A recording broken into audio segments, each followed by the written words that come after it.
It's time for the best coverage of the top stories in sports. The Sports Wrap with Jason Page starts now.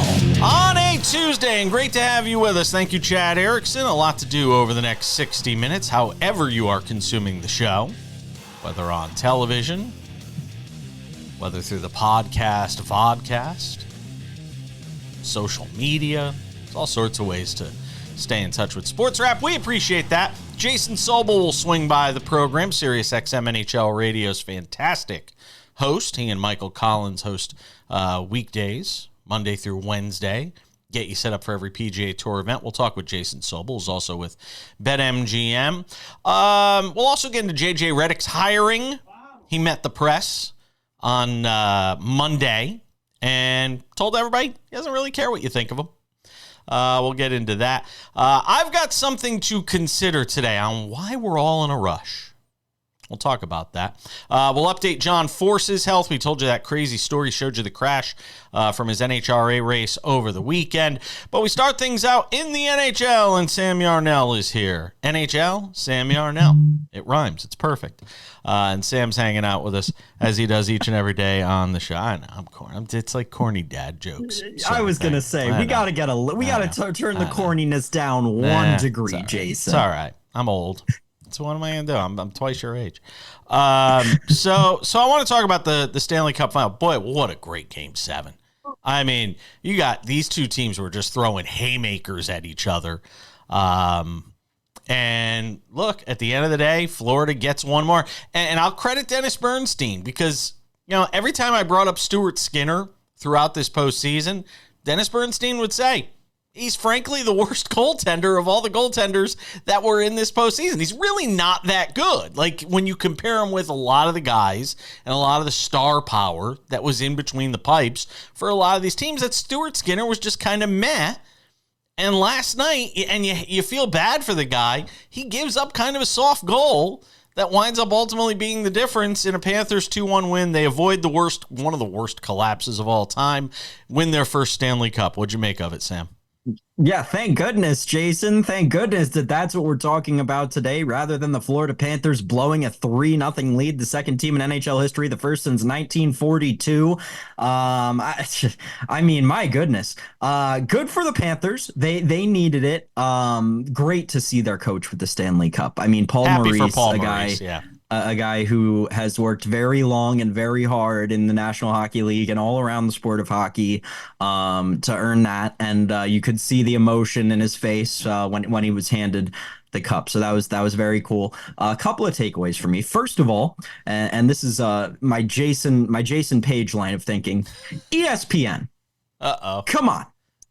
There is one singular moment that is important after the horn sounds and the final game of the Stanley Cup Final is over. And that one singular moment is when the captain of the winning team raises the cup from below his belt to above his head. And what is the one moment that ESPN's cameras missed in the live broadcast? It was exactly that one, with Alexander Barkov raising the cup, not Barkov, I'm sorry, but raising the cup over his head.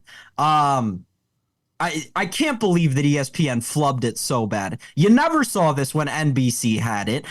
You never see this on an NHL on TNT broadcast. And if I'm the National Hockey League this morning, I'm absolutely furious with my main broadcast partner in ESPN and ABC because horrible camera work and horrible producing. Well, the only thing they're going to care about is how good the ratings were. And I think they had 4.2 million viewers for Game 6.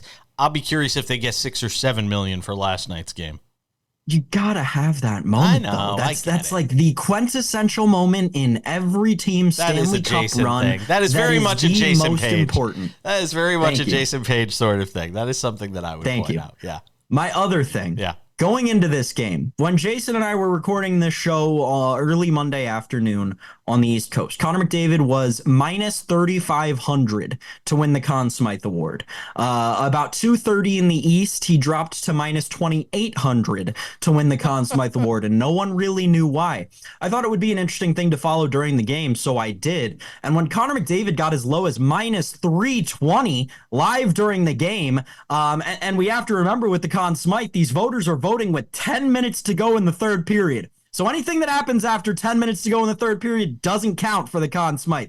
When it got to about the second minute of the third period, McDavid was still minus 320. You had to pull the trigger. It was free money, and he nearly wins it unanimously. I don't know what the books were thinking. They were printing money at that point. I'm sorry I didn't give it out live on X to all of the followers to try to jump in as well. We probably would have moved the market with how much of a handle the Prince of Picks has, but I mean, free money. Glad that we took advantage of it. Congratulations, Connor McDavid. You win the Conn Smythe. You were fully the only deserving player of that award on the ice last night.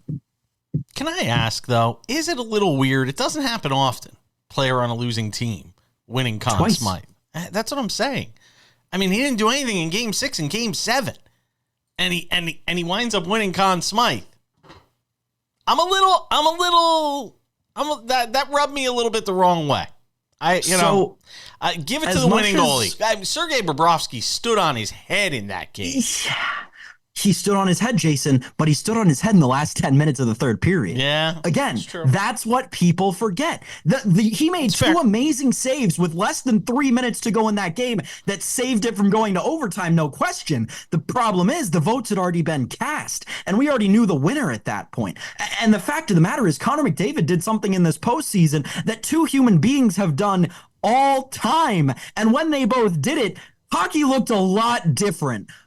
So you have to respect the greatness of Connor McDavid. And as much as I disagree with Gary Bettman, and as much as I think he's a horrible commissioner, he put it correctly when he issued the award last night. And that is, the award is based on the entirety of the postseason. And the fact of the matter is, in this series alone, Sergei Bobrovsky had a game where he had to get pulled because he had let in so many goals so short into the game. So Connor McDavid, on the whole, for the entirety of the postseason, the best player. Sergei Bobrovsky, for the last 10 minutes, hands down, far and away, the best player.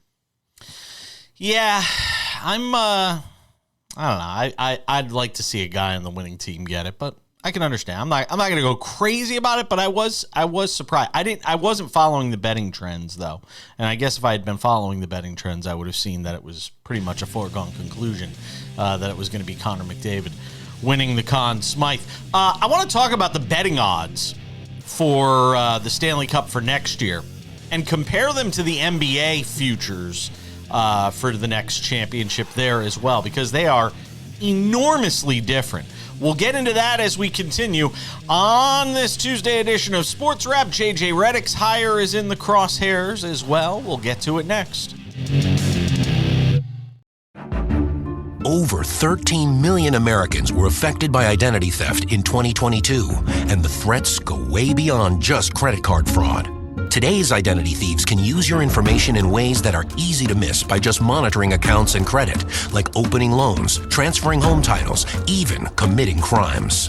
Someone got my social security number, made a driver's license, and it was used for criminal activity. You can do so much with a social security number that I didn't know could happen. They drained my bank account. It was terrifying. You're even more vulnerable than you realize. Your information is exposed through online shopping, banking, even corporate data breaches. No wonder there's a new victim of identity theft every 3 seconds. Only LifeLock alerts you to the widest volume of threats all in one place, like someone trying to use your social security number, open a new loan in your name, or even commit a crime in your name. There was a big yes button and there was a big no button. I clicked, "That's not me," and LifeLock took it from there. If you become a victim of identity theft, a dedicated U.S.-based restoration specialist will be assigned to your case and work to fix the issue on your behalf. If something happens, you have somebody fighting for you. All LifeLock members are backed by the LifeLock $1 Million Protection Package, including reimbursement for stolen funds, personal expenses, and coverage for lawyers and experts up to $1 million. It can be dangerously easy to steal your identity. With LifeLock, it's easy to help protect yourself. I will be with LifeLock forever. Join the millions of people already protected by LifeLock. And for a limited time, save 25% on your first year with promo code 25TV. All plans include a 60-day money-back guarantee. Call 800-710-7531. Or visit lifelock.com/25TV to save 25% on your first year of identity theft protection. Enroll now. Attention families with a loved one in a nursing home. If your loved one has suffered from bed sores, falls, broken bones, dehydration, or even death, you may be entitled to a substantial settlement. If you have a loved one who is injured in a nursing home, we will find out what happened. State violations are found against nursing homes every day. You have a limited time to file your claim, so don't wait. Call 800-398-5999 and speak with one of our attorneys. The call is confidential and free.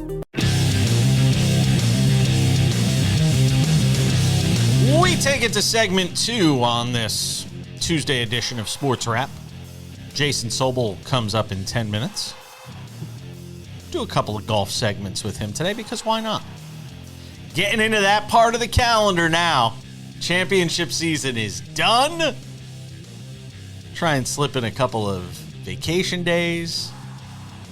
Special episodes of Sports Wrap will be coming your way because it is the summer. Right, Sam Yarnell? We got to put together some best ofs, I think. Some sure very special episodes because now we're into the summer. So I'm just saying. Football preview. Yeah, no. Well, I was just talking about it with 4th of July coming up. 4th of July falls on a Friday. Thursday falls on a Thursday. There's almost no chance of there being a live, this version of the show on the 3rd or the 4th. Just letting y'all know, because Daddy hasn't taken any days off in a while now. Daddy needs a couple of days off. I'm just saying. Do I hear mid-season awards for Major League Baseball? Oh, I love mid-season. Who doesn't love mid-season? Great idea. Fans, you are going to love it. All right. Now that we just, our affiliates right now are just going, what are they doing? Somebody's in a booth right now going, no! Let's talk about JJ Redick. JJ met with the press yesterday, told all of you he doesn't care what you think. He said, I don't give a that word. I'll tell you what the most notable thing for me from this presser was yesterday. There were a lot of Laker players there. LeBron wasn't there. I don't worry about that because obviously he's like the Pope. You know, the white smoke goes up. He gave his blessing. Anthony Davis not being there yesterday, that is more telling to me and more of a red flag for me than anything that came out of that presser yesterday. I don't care that everybody's going to change the culture. Everybody's going to do great. No Anthony Davis there yesterday. That would concern me. Yeah, I understand why I'm not letting myself get into the Real Housewives of the National Basketball Association this offseason. So I'm going to say that the thing that stood out the most to me, Jason, was the hoops and obstacle course. The Los Angeles Lakers, JJ Redick, I guess I should say the Pelinkas, JJ Redick, and LeBron are all doing Rob to Lowe? try and avoid this tampering charge that is very clearly headed their way. JJ Redick saying in the press conference that he and LeBron never discussed the Lakers coaching job, despite them doing a podcast together multiple times a week, which was, if you miss it, met with an audible groan by the audience. No one believes that. I think it's hilarious. We all know that this was a lot of home cooking, and at this point in LeBron's career, a team that he is on does not make a move, let alone this one, without at least notifying him first and clearing it with his camp. I'm interested to see what the penalty is. If Adam Silver can't figure out a way to penalize the Lakers, it's going to be very interesting. There's the penalty. Yeah, they'll lose a second-round pick, just like the Mavericks did for Rashawn Holmes or something. The reason we've got 58 picks in the draft this year, 2 tampering cases. 2 teams lost second-round picks because of tampering with the most random players. Drew Eubanks was one of them. For the San Antonio Spurs. It's the reason the Spurs don't have a second-round pick this year. Exactly. Jason knows exactly what I mean. I'm very interested to see what comes of all that because they're doing everything in their power to let nobody know that they tampered very hard to get J.J. Redick. We'll see how it turns out. We'll have Kurt Heelan on the show sometime this week to talk about what all of this means. All right, futures. I want to compare the NBA and NHL futures. NBA Finals next year, Boston right now is plus 300. Denver at 750. Then you get the T-Wolves 850, Bucks 900, Oklahoma City 900, Mavericks 1,000, Philly 1,200, Knicks 1,600, and then it drops off a cliff. NHL is wildly different because the NHL, I mean, there's just a lot more parity and a lot of unknowns. The Panthers are the favorite to win it all next year at plus 900. Then you've got Carolina at 950, Colorado at 950, Dallas at 1,000, Edmonton at 1,000, the Golden Knights at 1,100. Wildly different if you're looking at chances of a repeat as far as the eyes of Vegas is concerned. I think there's an interesting comparison to be made here, especially with Jason Sobel just on the other side.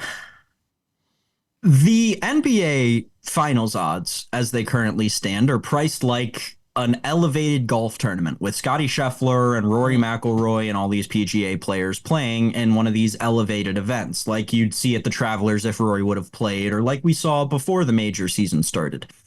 The National Hockey League has their Stanley Cup Final prices set as a PGA Tour event where all of the big guns are taking the week off. And it's all these guys you've never heard of, like that week that Ashte Bhatia won on the PGA Tour. That By the way, Ashte, eat a cheeseburger. Great. Eat a cheeseburger, dude.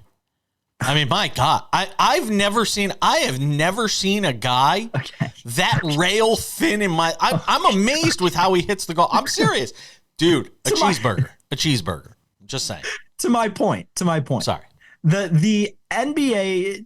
I think that these are missed numbers in the NBA. I don't want anyone to think that I'm saying the otherwise. But the NBA is very much a cream separated from the milk league, whereas the NHL is not. And we see this transition. You saw the Boston Bruins trade their Vezina contending goalie yesterday for a first-round pick and a bag of pucks. I mean, it's very interesting, kind of the dichotomy of these two sports when we put these futures odds up and compare them, Jason, because it speaks so much to the volatility of the NHL and the NHL postseason, more so than it does the NBA and the NBA's postseason. Yeah.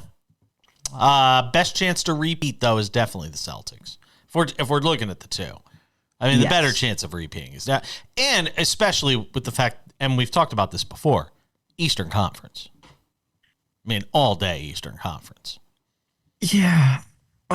Well, Eastern Conference is going to be a little bit different this year. I think that, and obviously we got months and months for all this to happen, but the free agency window is going to make the Eastern Conference look a little bit different. By the way, WNBA futures right now, Aces plus 135, Liberty plus 190, Connecticut Sun plus 750.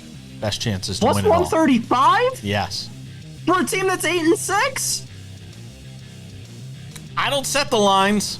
We're coming back with Jason Sobel.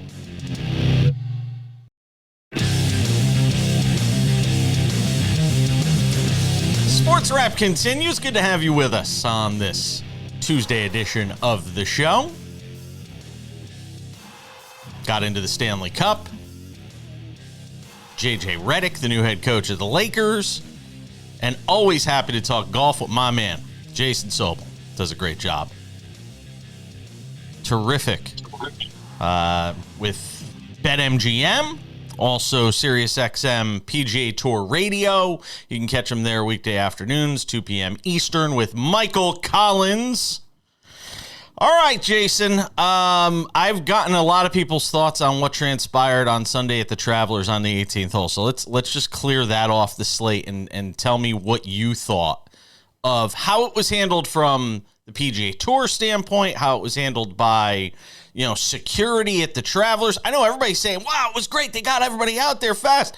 How did they not catch these people coming in with a bunch of smoke grenades?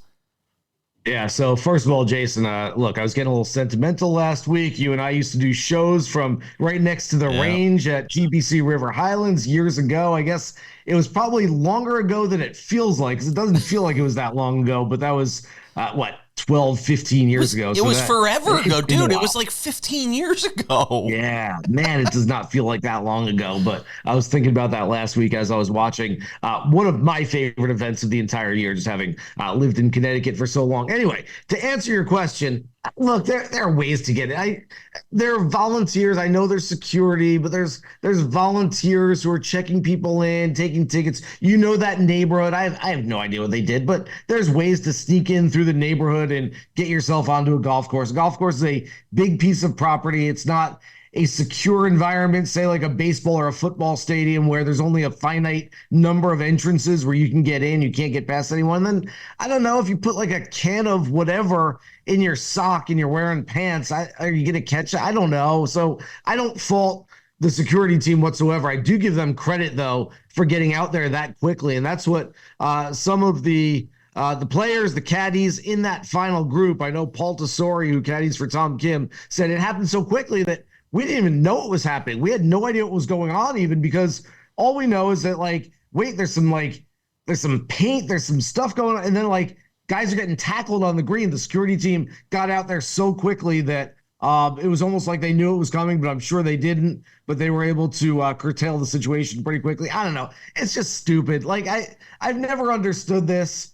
If you're going to protest something, let's ruin everybody's good time. Let's get in the way of a moment and see if someone will back our cause. I don't even know what their cause is. Just stop oil. But I'm not supporting their cause just because they got in the way of the end of a really good golf tournament. At least my man Jungle Bird, Andrew Dudley, who jumped in front of Webb Simpson during the trophy ceremony of the 2012 U.S. Open, at least he had the good sense to wait until it was all over. And then it's just fun and games after that. He's making bird calls. Nothing wrong with that. At least that was kind of funny. This was just stupid. A lot of people criticized Scotty Scheffler for being so friendly to Tom Kim. I had no problem with it. I loved watching sort of the competitive nature of it, because it was still ultra competitive when it came down to making shots late in that tournament. Tom Kim's going to be a fine player. It was really a lot of fun watching him compete against Scotty Scheffler on Sunday.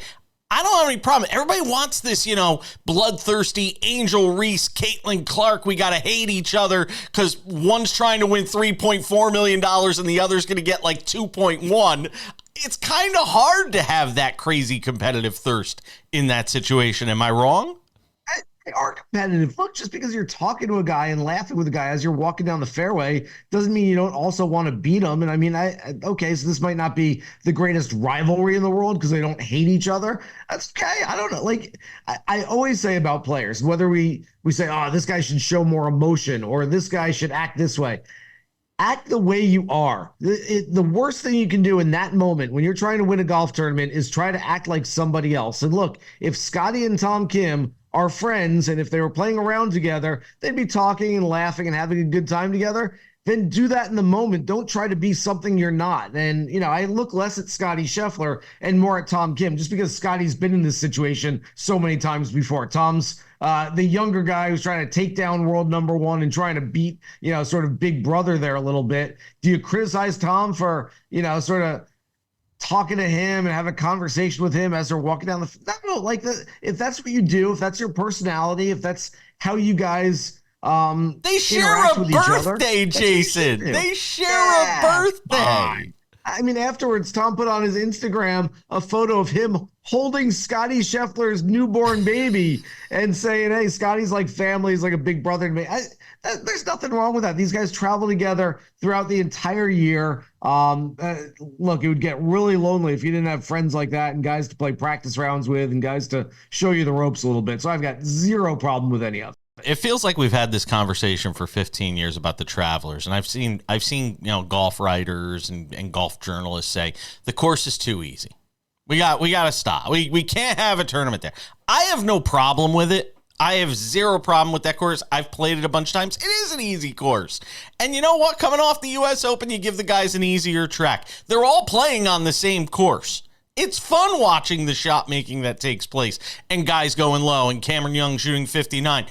I don't have any problem with it. There's no way they pull this tournament, right? I mean, it's enormously popular. You see the crowds. This just in, Jason.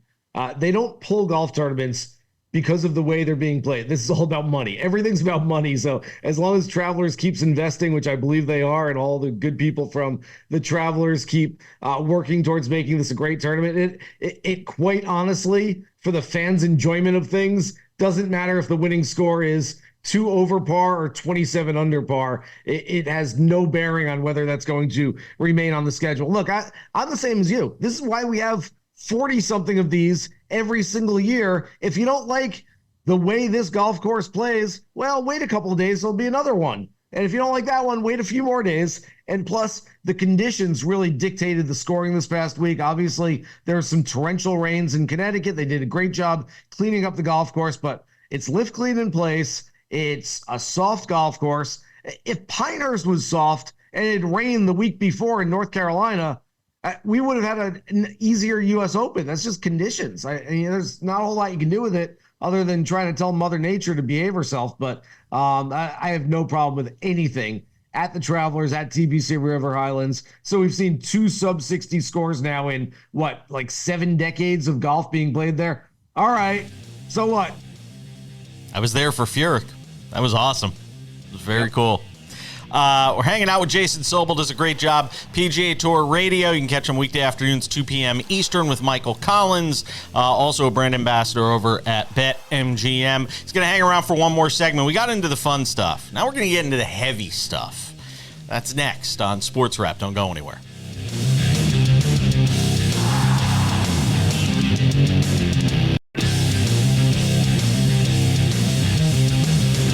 Proceed on this Tuesday edition of the program, continuing our conversation with the great Jason Sobel, PGA Tour Radio, SiriusXM, my old stomping grounds.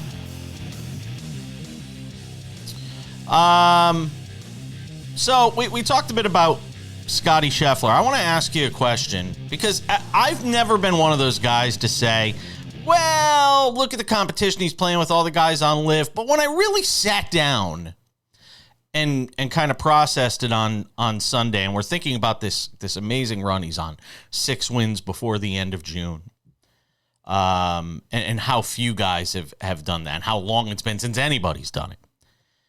How much do you take into consideration the fact that so many good golfers likely would be winning more of these tournaments if they weren't playing on the LIV Tour? And I'm not trying to poo-poo what Scotty Scheffler's doing because the guy's a machine, but it's got to be part of the conversation, doesn't it?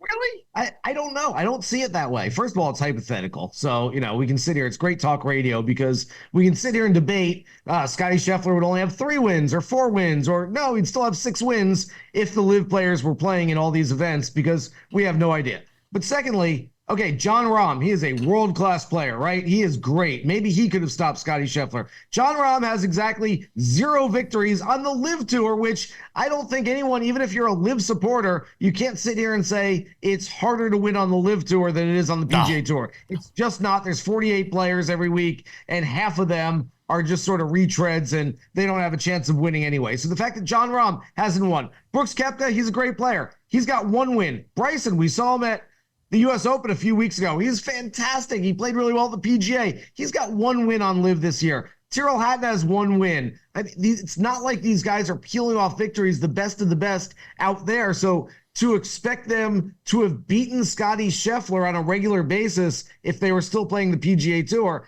I just don't think that's the case whatsoever. I just wonder if the mindset is different over there and they're just glorified exhibitions, though. So these guys aren't, and again, you don't have to, sort of the eat what you kill sort of thing. I just wonder if that plays into why these guys really aren't tearing it up over there and winning tons of tournaments. There's certainly something to it, but I just think it's too much of a stretch for us to sit here and go, well, if Jon Rahm didn't take the money, and if Jon Rahm was still playing the PGA Tour, and if he was still motivated, and if he didn't hurt his toe, and if he was playing better golf, then maybe he could have beat Scottie Scheffler once and he wouldn't have 6 wins, he'd have 5.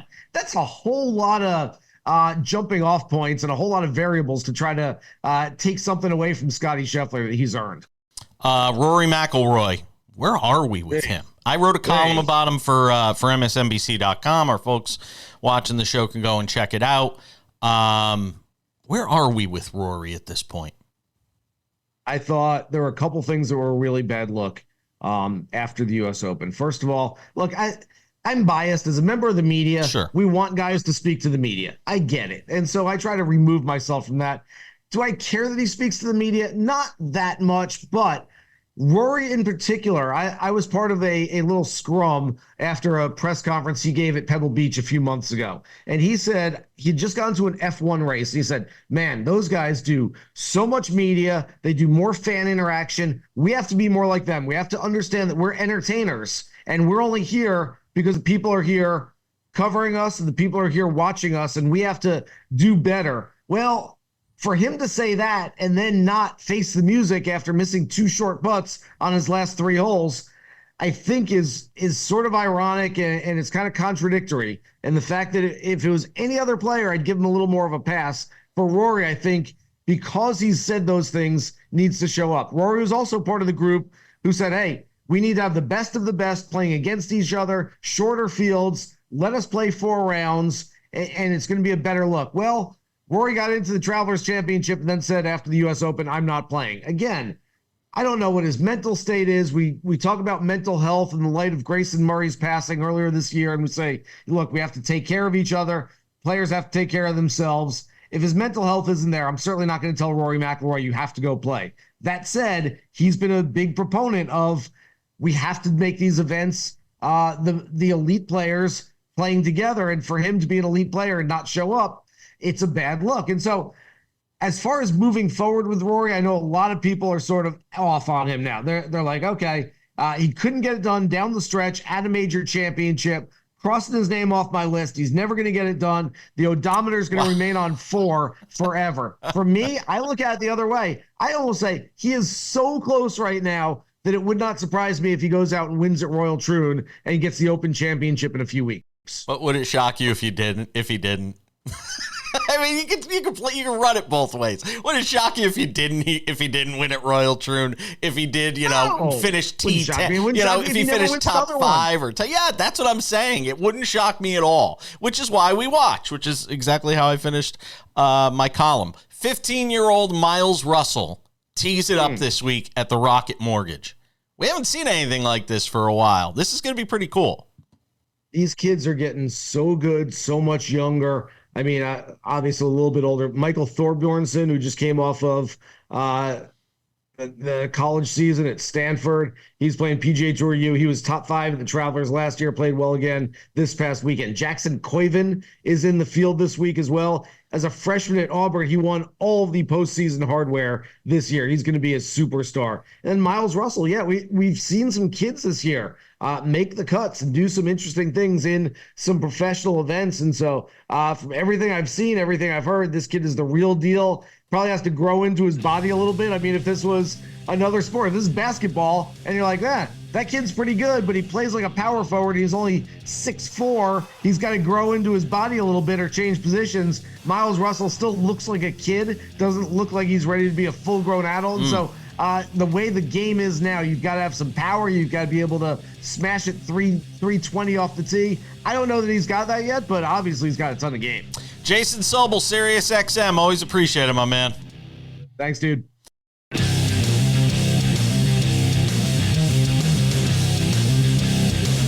Welcome back. Good to have you with us on this Tuesday edition of the show. It's time for something to consider, where I'm left to ask one simple question today, and it feels like many days. What's the rush? Where are we all in such a rush to go? This isn't just an indictment on sports. It's everything in this world. We all think that things can happen with a Thanos-like snap of the fingers. Now, sure, This soliloquy is born from the rush we're all in when it comes to sports, whether it's baseball, where you had a game this weekend, and with a walk-off in Colorado. Yes, Rockies winning a walk-off, a pitch clock walk-off. Can you imagine baseball's forefathers rolling around in their graves, watching a game end with a walk-off pitch clock violation? Might be the only way the Rockies could win these days, but I digress. If you get caught in traffic, there's a chance you might only catch a few innings of a game you paid a lot of money to see. Ate a bad burrito? Who amongst us hasn't? You could spend 2 innings in your bathroom because the game flies by so quickly. The NBA is obsessed with shortening games too. It's too bad they're not as obsessed with getting the calls right as they are making sure a game is over in under 2.5 hours. In a game where more than a couple of calls are bound to get botched, coaches get 1 challenge, and only a second if they get the first one right. So getting calls right shouldn't come down to strategizing when you challenge an egregious error from an official. Think about how many NBA playoff games might have ended differently if we just worried about getting the call right as opposed to making sure the game isn't 10 or 15 minutes longer. But hey, at least you get those tidy last 2-minute reports each day that literally tells you all the calls that got screwed up in the final 2 minutes for the sake of making sure the game ends 15 minutes earlier. Hope it didn't kill that parlay you had going. The NFL is about shortening games too, but why? Was viewership down? Did I miss that? Did I miss the Nielsen numbers that showed that the NFL wasn't the top-rated program on TV every year? That they're literally making you buy 17 different streaming services to watch the league for the next several years and banging you up to $450 for a Sunday ticket to watch your favorite out-of-market team or teams? But you're going to bail if the game is a few minutes longer? That's your red line? Say it out loud. It's absurd. Sunday at the PGA Tour's Travelers Championship saw folks grumbling on social media about Tom Kim's lengthy routine. At least he isn't Kevin Na kind of slow. But seriously, it's golf. It isn't meant to be played with speed. It's a bunch of men, in the case of the PGA Tour, walking 7,000 yards to hit a tiny white ball into a hole roughly the size of a closed fist. It requires precision. If you're out there watching them, chances are you already know this. So who are we speeding the game up for? Some will say the answer is for the younger generation of sports fans, aka Generation ADD. But I got news for you. Unless you can figure out how to get a 9-inning baseball game in its entirety into a TikTok video, they're not watching it anyway. Same for the NFL, NBA, golf. Heck, even the NBA video games give you the option to play a game with quarters that are a fraction in length of what a normal game would have. And they're already short. Everything's fast.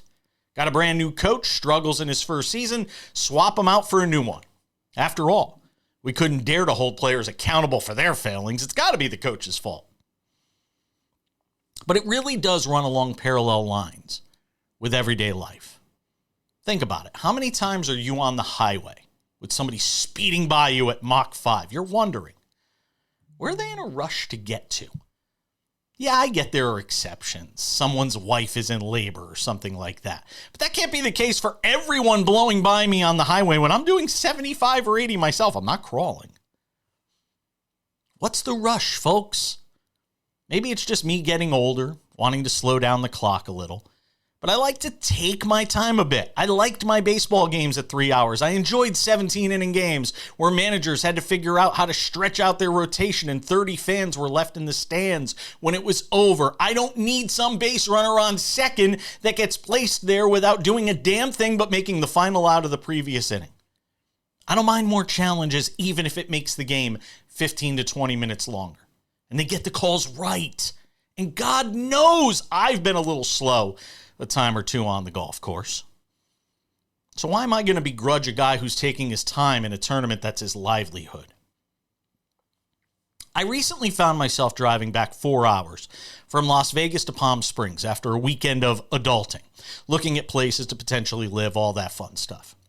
No matter how many times I make this drive, I'm always struck by the scenery it provides. Scenery that so many people will likely never enjoy because most people don't do a ton of traveling, remote places. It's Disney World or New York, the islands, something like that. But on this occasion, where I did the 4-hour trek back from Vegas, I found myself pulling over in a remote section of Route 247, just outside Barstow, California. Take a look at that photo. Nothing but mountains, gorgeous skies. This giant canvas to captivate my imagination. It almost brought me to tears. It was that kind of beautiful. No cars in front of me, none behind me. But most people would just choose to continue the drive without stopping. Most would just plow through to get home just a few minutes earlier. And why? What does getting home that few minutes earlier get you? What's the rush? My advice? Slow down a little. Enjoy the ride. Because when it's over, and it will inevitably end, there's no getting back on, if you know what I mean. Something to consider on this Tuesday edition of Sports Wrap. We're back in 2 minutes with odds and ends. Got to talk about the College Baseball World Series. Update on John Force, NHRA racing legend. And something crazy that happened in the Phillies game. We'll get to that too. It's next on Sports Wrap.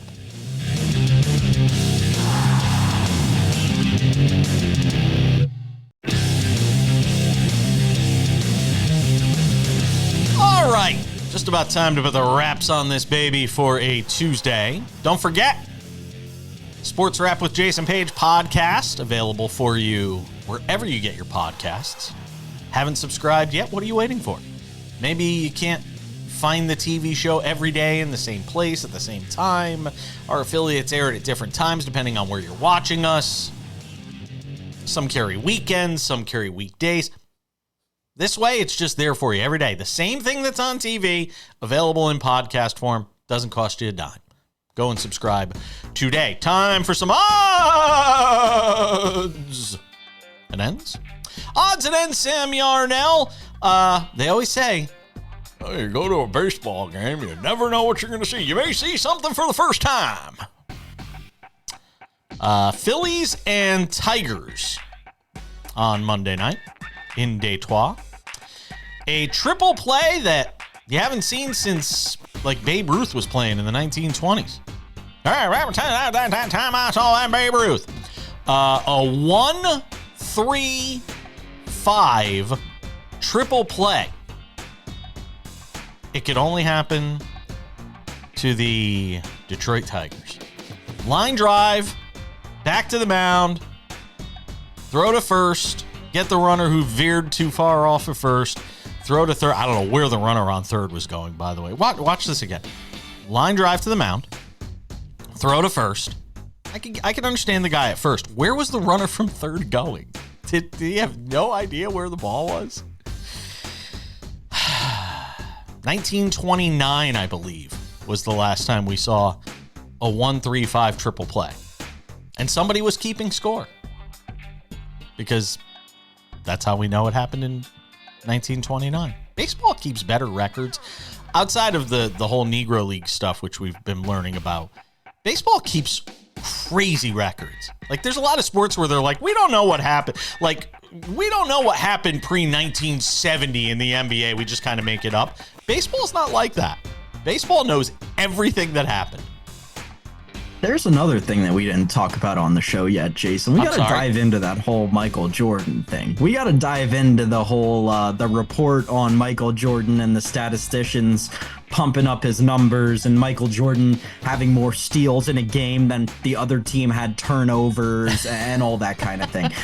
Because there was an article that was published over the weekend that we should talk a little bit about. That'd be interesting. This was a cool triple play. I was watching one live baseball game in my life when I watched a triple play be turned. It was back in 2016. The Washington Nationals were out in San Francisco. And it was kind of the same premise, right? Low line drive hit right at the first baseman in the Nationals case, in this case, the pitcher. And no one knew that the ball didn't touch the ground. Right? That's always what it is with these weird triple plays. It's always something where the base runner can't quite tell and ends up guessing wrong. That's exactly what happened yesterday. Thought the ball bounced into the pitcher's glove. very clearly didn't. The runner from third broke home. It gave Bryce Harper 2 country years to throw out the runner at third base. Yeah, so it was really cool. You always love when these kinds of things happen. It's fun. Coolest thing I've ever seen at a baseball game live in person. I was there one night when A-Rod hit 2 home runs in 1 inning at Yankee Stadium. Very cool. That's really cool. Yeah, and I literally was just like, we were all sitting in the bleacher. My friend Michael Giltz and I basically had season tickets in the bleachers back when you can get them for like $15 a game. Back when I was a boy, I'll tell you, son. That was cool. Seeing, well, I mean, I was there for the Aaron Boone home run game too, which sent the Yankees to the World Series. So I guess I got to get my priorities in order. Congratulations, Tennessee.